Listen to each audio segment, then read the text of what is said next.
الحمدللہ رب العالمین والصلاة والسلام علی سید المرسلین اما بعد فاعوذ باللہ من الشیطان الرجیم بسم اللہ الرحمن الرحیم الصلاة والسلام علیک یا رسول اللہ وعلی آلک واصحابک یا حبیب اللہ الصلاة والسلام علیک یا نبی اللہ وعلی آلک واصحابک یا نور اللہ۔ مدنی چینل کے ناظرین، مدنی چینل کا پروگرام ہے سیرت رسول اور ہم، جس میں ہم نبی کریم رؤوف الرحیم صلی اللہ تعالی علیہ وآلہ وسلم کی مبارک زندگی کے مختلف پہلوؤں کو، ڈائمنشنز کو بیان کرنے کی سعادت پاتے ہیں اور اس سے بہت کچھ سیکھنے کا ہمیں موقع بھی ملتا ہے۔ نبی کریم رؤوف الرحیم صلی اللہ تعالی علیہ وسلم کے جو بیانات ہیں، آپ علیہ السلام نے جو اسپیچز فرمائیں اور مختلف مواقع پر جو آپ کے خطبات ہیں، وہ دین اسلام کی تشریحات اور قرآن اور رب تبارک و تعالیٰ کے احکام کی تشریح کے اعتبار سے بڑی بنیادی اور اساسی حیثیت کے حامل ہیں۔ نبی پاک علیہ السلام نے مختلف مواقع پر اپنی امت سے، صحابہ کرام سے خطابات ارشاد فرمائے ہیں، لیکن سرکار اعظم صلی اللہ تعالی علیہ وسلم کی تمام تر خطبات میں سے ایک خطبہ جسے بڑی اہمیت حاصل ہے، اسے خطبہ حجۃ الوداع کہا جاتا ہے۔ مدنی چینل کے ناظرین، حجۃ الوداع جو پیارے آقا علیہ السلام نے 10 سنہ ہجری میں ادا فرمایا، اور یہ 10 سنہ ہجری کا انتہائی اہم واقعہ ہے، اور نبی کریم صلی اللہ تعالی علیہ وسلم نے ایک جمع غفیر کے سامنے، یعنی مسلمانوں کی ایک بہت بڑی تعداد کے سامنے آپ علیہ السلام نے بیانات فرمائے، جن کو خطبہ حجۃ الوداع کے نام سے یاد کیا جاتا ہے۔ احادیث کی کتب میں، سیرت کی کتابوں میں جہاں بھی حجۃ الوداع کا بیان ہوتا ہے یا نبی پاک علیہ السلام کی خطبات کا ذکر ہوتا ہے، تو وہاں اس کے مضامین کو بھی بیان کیا جاتا ہے۔ نبی پاک علیہ السلام نے عقائد کے اعتبار سے، نظریات کے اعتبار سے، عمل اصلاح اور معاشرے کے افراد کے حقوق کے اعتبار سے، اور اسلامی حدود اور رب تبارک و تعالیٰ کے احکامات کے لحاظ سے ایسے جامع ارشادات عطا فرمائے ہیں کہ آج اگر ان اصولوں کو، ان قوانین کو اور آپ علیہ السلام کے ان بیانات کو ہم اپنی زندگی کا نصب العین بنائیں تو صرف ایک فرد نہیں، ایک گھر نہیں، بلکہ بڑے بڑے ملک اور پوری دنیا کے افراد اور معاشروں کی ہم اصلاح کرنے میں کامیاب ہو سکتے ہیں۔ پیارے آقا علیہ السلام نے ایسے اصول دیے ہیں کہ اگر کوئی ریاست ان اصولوں کو اپنے آئین میں شامل کر لے، یا کوئی ادارہ اپنے بنیادی اصولوں میں ان فرامین مصطفیٰ کو شامل کر لے اور ہدایت کا معیار بنائے، جو کہ واقعتاً رب تبارک و تعالیٰ کی طرف سے یہ ہدایت کا معیار ہے، لیکن اگر کوئی اس کو تسلیم کر لے اور اس پر کما حقہ عمل کرنے میں کامیاب ہو جائے، تو پھر ادارہ کیا، پورا معاشرہ ہی امن کا گہوارہ بن سکتا ہے۔ امن و آشتی آ سکتی ہے، ظلم اور بربریت کا اور حق تلفی کا جو ایک معاملہ ہے، ان تمام تر چیزوں کا خاتمہ ہو سکتا ہے۔ پیارے آقا علیہ السلام کے اس خطبہ حجۃ الوداع میں مختلف مضامین کا بیان ہے۔ چند مضامین کا ہم بیان اس اپنے ایپیسوڈ میں سنیں گے۔ چنانچہ نبی کریم صلی اللہ تعالی علیہ وآلہ وسلم نے حجۃ الوداع کے موقع پر جب آپ علیہ السلام عرفات کے میدان میں پہنچے تو آپ علیہ السلام اپنے مبارک خیمے میں تشریف لے گئے، اور جب سورج ڈھل گیا تو پھر آپ علیہ السلام اپنی مبارک اونٹنی قصوہ پر سوار ہوئے، اور اب سرکار اعظم صلی اللہ تعالی علیہ وسلم نے دین کے احکامات بیان کرنے کے لیے، اور بالخصوص زمانہ اسلام سے پہلے جو جاہلیت کے زمانے کی رسومات تھیں، جو غلط طریقے، نظریات یا عمل کے اعتبار سے تھے، ان کی نفی کرتے ہوئے، ان کی مذمت کرتے ہوئے، ان کا کلا کما کرتے ہوئے آپ علیہ السلام نے بڑا جلال والا کلمہ ارشاد فرمایا۔ چنانچہ نبی پاک صلی اللہ تعالی علیہ وآلہ وسلم نے خطبہ حجۃ الوداع پر عرفات کے میدان میں قصوہ اونٹنی پر سوار ہو کر یہ جملہ ارشاد فرمایا: الا کل شیء من امر الجاہلیت تحت قدمی موضوع، جس کا ترجمہ اور خلاصہ یہ ہے کہ سن لو، آگاہ ہو جاؤ، جاہلیت کے تمام دستور، تمام رسومات میرے دونوں قدموں کے نیچے پامال ہیں۔ یعنی آپ علیہ السلام نے گویا کہ اس کتاب کو ہی بند فرما دیا اور ان تمام تر سلسلوں کو ختم فرما دیا کہ اسلام کے ظہور سے پہلے، دین اسلام کے نور پھیلنے سے پہلے، معاشرے میں جاہلیت کی جو بھی رسمیں تھیں، جو بھی غلط اور باطل طریقے تھے، میں ان سب کو پامال کرتا ہوں، سب کو ختم کرتا ہوں۔ اور پھر اس کے بعد آپ علیہ السلام نے مختلف برائیوں کا ذکر بھی فرمایا اور ان کی مذمت بیان کر کے اپنی امت کو، رب تبارک و تعالیٰ کے بندوں کو ان کاموں سے منع فرمایا۔ چنانچہ ایک روایت میں بیان کیا گیا کہ حجۃ الوداع کے موقع پر دوران خطبہ سرکار اعظم صلی اللہ تعالی علیہ وآلہ وسلم نے یوں ارشاد فرمایا: خبردار، جان لو، زمانہ جاہلیت کا ہر معاملہ میرے قدموں تلے ختم کر دیا گیا ہے۔ یہ عمومی حکم ارشاد فرمانے کے بعد اب بالخصوص سود کی ممانعت کرتے ہوئے آپ علیہ السلام نے ارشاد فرمایا جاہلیت کا سود بھی ختم کر دیا گیا ہے۔ قرآن مجید برہان رشید نے سود کو حرام قرار دیا۔ نبی پاک علیہ السلام نے بھی مختلف فرامین کے ذریعے اس کی مذمت کا بیان فرمایا ہے، اور شریعت نے باقاعدہ اس کے اصول بھی بیان کیے ہیں جو کہ فقہ کی کتابوں میں موجود ہیں۔ تو پیارے آقا علیہ السلام نے حجۃ الوداع میں جو خطبات ارشاد فرمایا، جو اسپیچز فرمائی ہیں، ان میں بنیادی نقطہ یہ بھی تھا کہ زمانہ جاہلیت سے جو چیزیں پنپ رہی تھیں، جو گناہ اور جو برائیاں عام ہو چکی تھیں، آپ علیہ السلام نے ان تمام تر برائیوں، بری رسومات کا خاتمہ فرما دیا۔ کچھ بری باتوں کا ذکر فرما کر ان کی ممانعت کی، اور کچھ باتوں کو ویسے ہی اس اپنے جملے کے تحت ذکر کر دیا کہ زمانہ جاہلیت میں جو کچھ برا معاملہ تھا سب کچھ میرے پاؤں تلے پامال ہے۔ اسی کے ساتھ پیارے آقا صلی اللہ تعالی علیہ وسلم نے معاشرے، ملک اور ریاست کے امن و امان اور سلامتی کے حوالے سے بھی بڑے پیارے پیارے ارشادات عطا فرمائے ہیں، بڑے پیارے قوانین ارشاد فرمائے ہیں کہ معاشرے میں جو ایک فرق رکھا جاتا ہے، اونچ نیچ کا تصور ہوتا ہے، نسلی تفاخر، خاندانی تفاخر، یعنی کوئی اگر بظاہر بڑے خاندان، بڑے نام سے، حسب نسب سے تعلق رکھتا ہے تو وہ دوسروں کو حقیر سمجھتا ہے، اپنے مال کے ذریعے، اپنے حسب نسب کے ذریعے بعض اوقات دوسروں کو گھٹیا سمجھا جاتا ہے۔ ظاہری حسن و جمال یا ظاہری ریسورسز اور ظاہری کمال کو دیکھتے ہوئے بعض لوگ اپنے آپ کو افضل سمجھتے ہیں، دوسروں کو حقیر اور گھٹیا سمجھتے ہیں۔ دین اسلام ان تمام تر باتوں کی مذمت کرتا ہے، اور اللہ اور رسول نے مخلوق میں افضل ہونے کا ایک معیار قرار دیا ہے، جس کو سورہ حجرات میں بھی بیان کیا گیا، اور آپ علیہ السلام نے واضح طور پر یہ اپنی احادیث میں بھی ارشاد فرمایا ہے کہ جو تقوی اختیار کرنے والا ہے وہی لوگوں میں بڑا مقام و مرتبہ پانے والا ہے۔ قرآن و حدیث نے، اللہ رسول نے افضلیت کا یہی معیار دیا ہے کہ مخلوق میں جو بھی بڑا متقی ہوگا، تقوی اور پرہیزگاری کو اختیار کرے گا، وہ مخلوق میں برتری لے جائے گا، ورنہ حسب نسب، جمال کمال اور دنیاوی اعتبار سے جو نعمتیں اور شہرت کے، ناموری کے جتنے بھی طریقے، انداز اور طریقے ہیں، وہ تمام تر اسلام کی نظر میں نامقبول ہیں۔ چنانچہ حجۃ الوداع کے خطبے کے موقع پر آپ علیہ السلام نے یہ بھی ارشاد فرمایا، یا ایھا الناس، اے لوگوں، الا ان ربکم واحد، آگاہ ہو جاؤ کہ تمہارا رب ایک ہے، وان اباکم واحد، اور آگاہ ہو جاؤ کہ تمہارا باپ یعنی آدم علیہ السلام بھی ایک ہے، یعنی تمام تر انسان ایک آدم علیہ السلام کی اولاد ہے، لہذا خدا بھی ایک، والد بھی ایک۔ تو اب ایک کو دوسرے پر ترجیح اس لحاظ سے نہ ہوگی، بلکہ ترجیح کس لحاظ سے ہوگی؟ آپ علیہ السلام نے ارشاد فرمایا، الا لا فضل لعربی علی اعجمی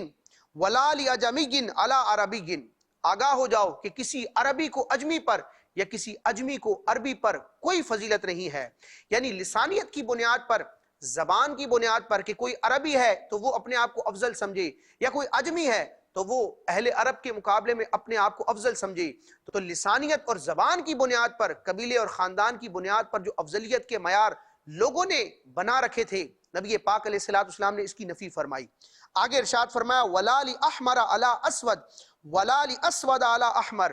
اور کسی سرخ کو سیاہ پر اور سیاہ کو سرخ پر کوئی فضیلت نہیں ہے، یعنی ظاہری صورت، جسم و جسمانیت اور رنگ و صورت کے اعتبار سے بھی لوگوں نے جو اپنے معاشرے میں افضل ہونے، اعلیٰ ہونے کا معیار بنا رکھا تھا، آپ علیہ السلام نے اس کی بھی نفی فرمائی کہ نہ نسب کو دیکھا جائے گا، نہ صورت کو دیکھا جائے گا، بلکہ افضلیت کا معیار کیا ہے؟ آپ علیہ السلام نے ارشاد فرمایا، الا بالتقوی،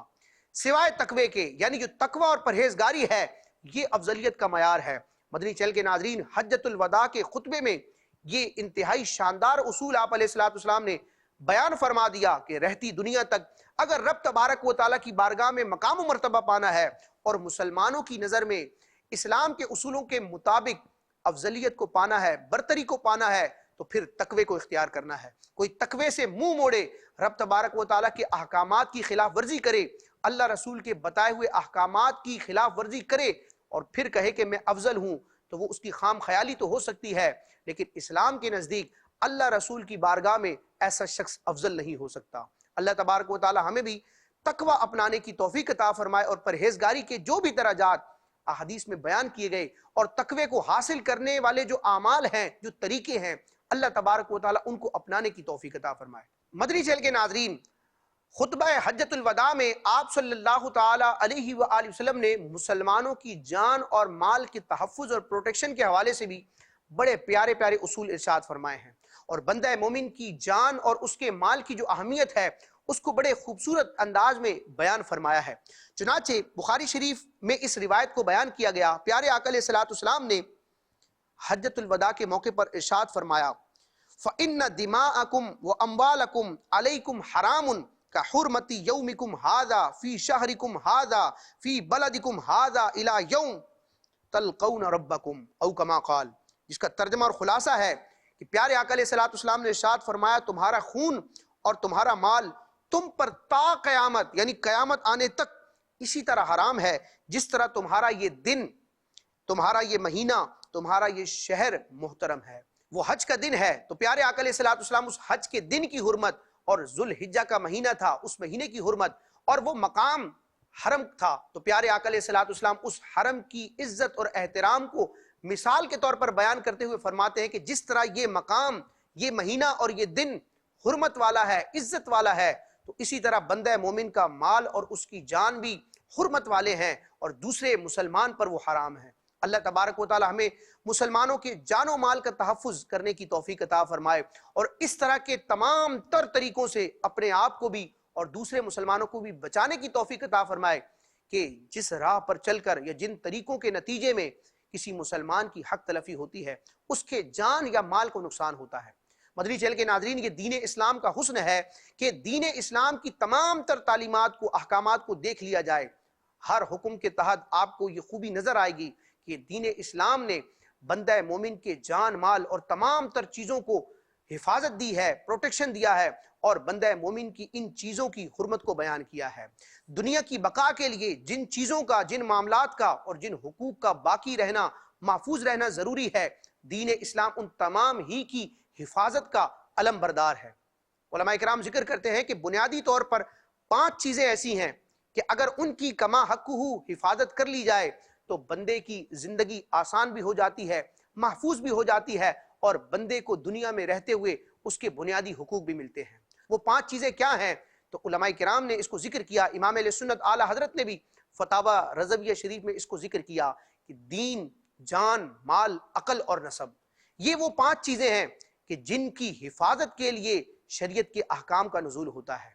ڈائریکٹلی یا انڈائریکٹلی، بالواسطہ یا بلا واسطہ، شرعی احکامات کی لاجک کو دیکھا جائے، ان کی حکمتوں کو، ان کے اسرار و رموز کو دیکھا جائے تو کہیں نہ کہیں جا کر ہمیں پتہ چلتا ہے کہ شریعت کے احکامات کی جو جاری کرنے کی وجوہات ہیں، مقاصد ہیں، ان میں یا تو بندے کے دین کو محفوظ کرنا مقصد ہے، یا بندے کی جان کو، یا اس کے مال کو، یا اس کی عقل کو، یا اس کے نسب کو پروٹیکشن دینا، یہ شریعت کا مقصود ہے۔ اور انہی 5 چیزوں کو مقاصد خمسہ یا مقاصد شرع بھی کہا جاتا ہے۔ یہ شریعت کے بنیادی مقاصد ہیں کہ جن کے تحت شریعت کے احکام آتے ہیں۔ اللہ تبارک و تعالیٰ ان 5 پر ہمیں غور کرنے اور ان 5 کے حوالے سے سنجیدگی اختیار کرنے کی توفیق عطا فرمائے۔ مدنی چینل کے ناظرین، خطبہ حجۃ الوداع میں آپ صلی اللہ تعالی علیہ وسلم نے گھر سے تعلق رکھنے والے امور کی رہنمائی بھی فرمائی ہے۔ زوجین کے درمیان جو معاملات ہوتے ہیں، آپ علیہ الصلوۃ والسلام نے اس حوالے سے بھی بڑی رہنمائی ارشاد فرمائی ہے۔ پہلے ہم ایک روایت سنتے ہیں، چنانچہ بخاری مسلم میں یہ روایت موجود ہے۔ ام المومنین حضرت عائشہ صدیقہ رضی اللہ تعالی عنہا روایت کرتی ہیں کہ رسول کریم صلی اللہ تعالی علیہ وسلم نے ارشاد فرمایا، گھر میں جو کھانے کی چیز ہے اگر عورت اس میں سے کچھ دے دے مگر ضائع کرنے کے طور پر نہ ہو تو اسے دینے کا ثواب ملے گا، اور شوہر کو کمانے کا ثواب ملے گا، اور خازن یعنی اس کو محفوظ رکھنے والے کو بھی اتنا ہی ثواب ملے گا، ایک کا اجر دوسرے کے اجر میں کمی نہ لائے گا۔ اس حدیث پاک کے تحت اعلیٰ حضرت امام اہل سنت کے خلیفہ صدر الشریعہ مفتی امجد علی اعظمی رحمۃ اللہ تعالی علیہ بہار شریعت میں ایک شرعی مسئلہ ذکر کرتے ہیں کہ خاتون گھر میں موجود ہے اور شوہر کا مال اس کے پاس موجود ہے، گھر میں کھانے پینے کی اشیاء موجود ہیں۔ اب اگر کوئی سائل آتا ہے، کوئی حاجت مند آتا ہے، اب اگر عورت صدقہ کرتی ہے تو کہاں تک اس کو اختیار ہے؟ چنانچہ اس حدیث پاک کے تحت مفتی امجد علی اعظمی صاحب بہار شریعت خلیفہ اعلیٰ حضرت فرماتے ہیں کہ یعنی اس صورت میں کہ جہاں ایسی عادت جاری ہو کہ عورتیں دیا کرتی ہوں اور شوہر منع نہ کرتے ہوں، اور اسی حد تک جو عادت کے موافق ہے، مثلا روٹی دو روٹی جیسا کہ ہندوستان میں عموماً رواج ہے، اور اگر شوہر نے منع کر دیا ہو یا وہاں کی ایسی عادت نہ ہو تو بغیر اجازت عورت کو دینا جائز نہیں۔ یعنی اس تشریح کا خلاصہ یہ ہے کہ جن ممالک میں، جن علاقوں میں اس بات کا رواج ہے کہ عام طور پر گھر کی خواتین تھوڑی بہت کھانے وغیرہ کی چیز مسکین کو، فقیر کو دے دیا کرتی ہیں، اور یہ تھوڑی بہت چیز دینے کی وجہ سے شوہر کو، مرد کو، گھر کے سرپرست کو کوئی اعتراض نہیں ہوتا، برا نہیں لگتا، تو اب دینے کی اجازت ہے۔ یا اس علاقے میں ایسا رواج ہو یا شوہر کی طرف سے اجازت ہو تو پھر حرج نہیں۔ لیکن اگر ایسے علاقے میں یہ معاملہ ہے کہ جہاں پر اس طرح دینے کا رواج نہ ہو یا شوہر ناراض ہوتا ہو تو اب شوہر کی اجازت ضروری ہے۔ اسی حدیث پاک کے تحت ہم وہ حدیث بھی سنتے ہیں کہ نبی پاک علیہ الصلوۃ والسلام نے حجۃ الوداع کے موقع پر مسلمانوں کو اور بالخصوص مسلمان خواتین کو رہنمائی ارشاد فرمائی۔ چنانچہ اسی مضمون کی ایک حدیث ہے جس کو آپ علیہ الصلوۃ والسلام نے حجۃ الوداع کے موقع پر بیان فرمایا۔ آپ علیہ الصلوۃ والسلام نے خطبہ حجۃ الوداع میں ارشاد فرمایا، عورت شوہر کے گھر سے بغیر اجازت کچھ خرچ نہ کرے۔ عرض کی گئی کھانا بھی نہیں؟ یعنی جب آپ علیہ الصلوۃ والسلام نے ارشاد فرمایا کہ عورت شوہر کی اجازت کی بغیر گھر کی کوئی چیز بھی خرچ نہ کرے، تو اب صحابہ کرام کو تعجب ہوا کہ کھانے کی بھی تو چیز ہوتی ہے اور عموماً یہ آنے والے مہمان کو یا غریبوں مسکینوں کو دی جاتی ہے۔ تو جب عرض کی گئی کہ کھانا بھی نہیں، یعنی کھانا بھی بغیر اجازت کے نہ دیا جائے، تو سرکار اعظم صلی اللہ تعالی وسلم نے اناج کی، کھانے پینے کی چیزوں کی اہمیت کو بیان کرتے ہوئے ارشاد فرمایا، یہ تو بہت اچھا مال ہے۔ یعنی شوہر کی اگر اجازت نہ ہو، وہ ناراض ہوتا ہو، یا وہ علاقہ ایسا ہو، وہ عرف اور رواج ایسا ہو کہ یہ چیزیں پسند نہ کی جاتی ہوں، تو اب شوہر کی اجازت ضروری ہے۔ شوہر کی اجازت کے بغیر یہ کام نہ کیا جائے۔ اس حدیث پاک کے تحت مفسر قرآن حکیم الامت حضرت مفتی احمد یار خان نعیمی رحمۃ اللہ تعالی علیہ مرآت المناجی میں اس مسئلے کو مزید واضح فرماتے ہیں۔ جو نبی پاک علیہ الصلوۃ والسلام نے حجۃ الوداع کے موقع پر ارشاد فرمایا اور کھانے کی اہمیت کو بیان کیا، اور بغیر شوہر کی اجازت کے عورت کو ان چیزوں کے استعمال کرنے اور خرچ کرنے کے حوالے سے یہ جو تعلیمات ارشاد فرمائی ہیں، ان کا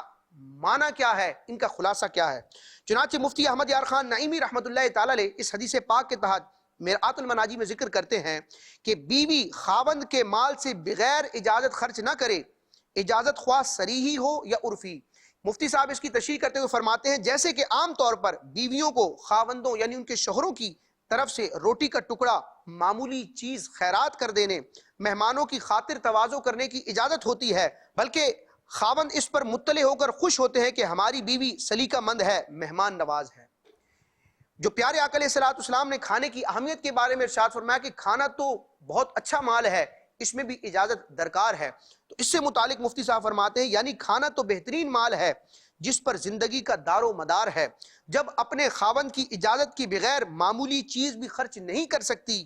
تو کھانے جیسی بہترین چیز کیسے خیرات کر سکتی ہے؟ اس کا مطلب بھی بالکل واضح ہے۔ رب تبارک و تعالی ہمیں نبی کریم علیہ الصلوۃ والسلام کی بتائی ہوئی ہدایات کے مطابق عمل کرنے کی توفیق عطا فرمائے۔ زوجین یعنی میاں بیوی جو گھر میں ایک اہمیت کے حامل ہوتے ہیں اور بچوں کی تربیت پر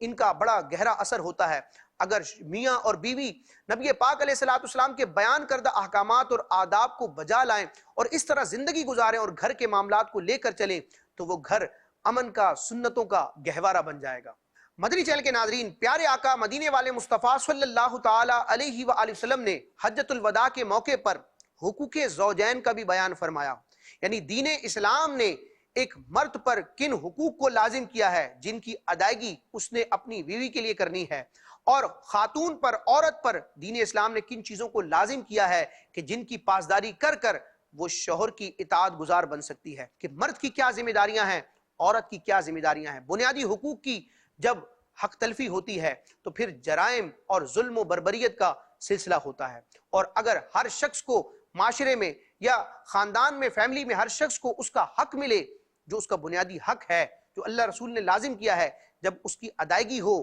تو ظلم و بربریت کا اور حق تلفی کا کلا کما ہوتا ہے۔ اللہ تبارک و تعالیٰ میں بندوں کے حقوق بھی ادا کرنے کی توفیق عطا فرمائے۔ چنانچہ حجۃ الوداع کے موقع پر سرکار اعظم صلی اللہ تعالی علیہ وسلم نے حقوق زوجین کی طرف مسلمانوں کی توجہ دلاتے ہوئے ارشاد فرمایا عورتوں کے بارے میں خدا سے ڈرو، یہ مردوں سے خطاب فرمایا کہ عورتوں کے بارے میں خدا سے ڈرو کہ وہ تمہارے پاس قیدی کی مثل ہیں۔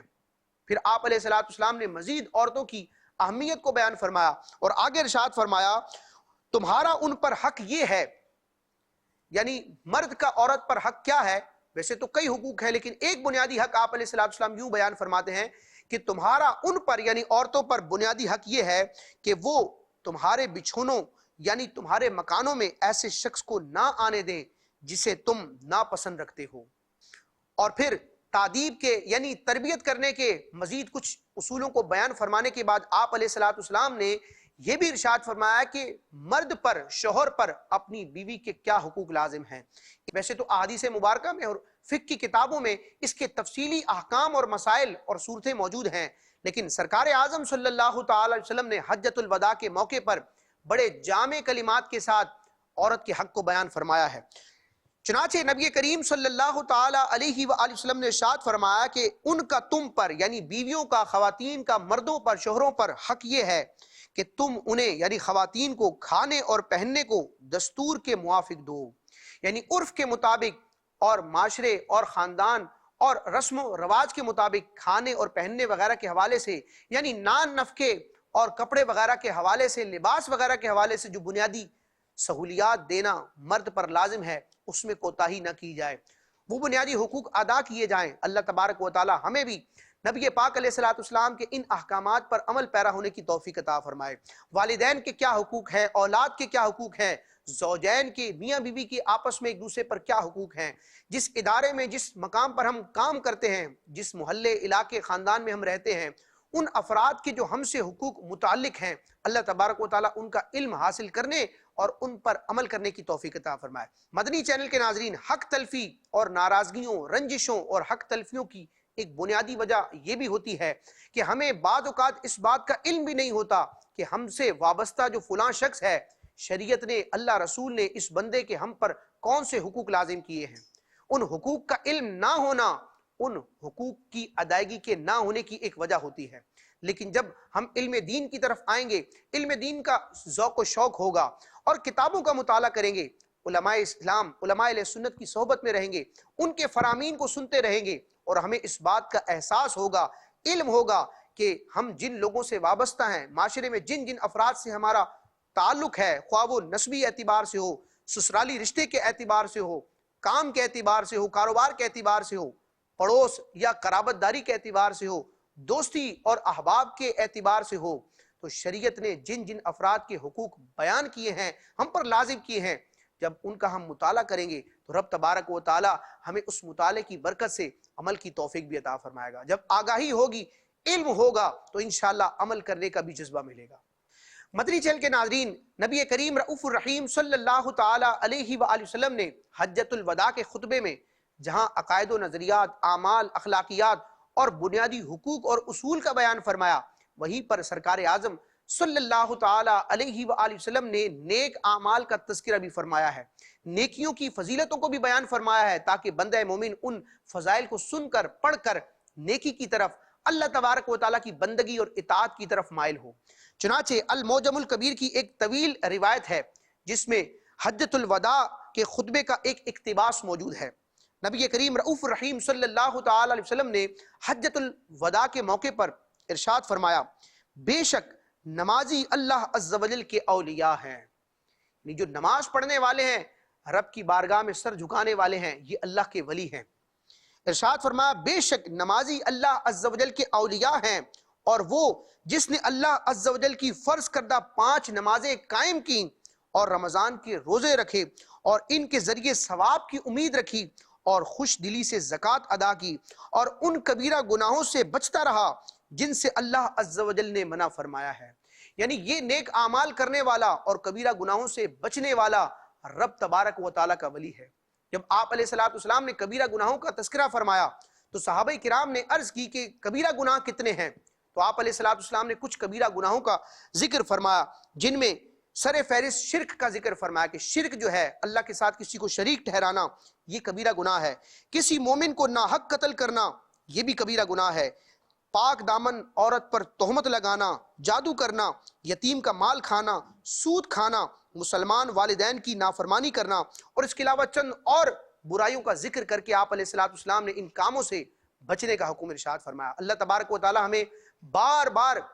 خطبہ حجۃ الوداع کے ان مضامین کو پڑھنے، ان پر غور و فکر کرنے، اور ان میں جو تعلیمات بیان کی گئی ہیں، جو ترغیبات اور ترہیبات ذکر کی گئی ہیں، اللہ تبارک و تعالیٰ ان پر ہمیں عمل پیرا ہونے کی توفیق عطا فرمائے، اور پیارے آقا علیہ الصلوۃ والسلام نے زندگی گزارنے کا جو ایک خوبصورت نصاب ہمیں عطا فرمایا ہے، قرآن کی صورت میں، احادیث کی صورت میں، اپنے ارشادات کی صورت میں، اللہ تعالیٰ ان کو پڑھنے، ان پر عمل کرنے، انہیں آگے پہنچانے، ان کی برکتیں حاصل کرنے کی توفیق عطا فرمائے، آمین بجاہ النبی الامین صلی اللہ تعالیٰ علیہ وسلم۔ مدنی چینل دیکھتے رہیے۔ سنت کے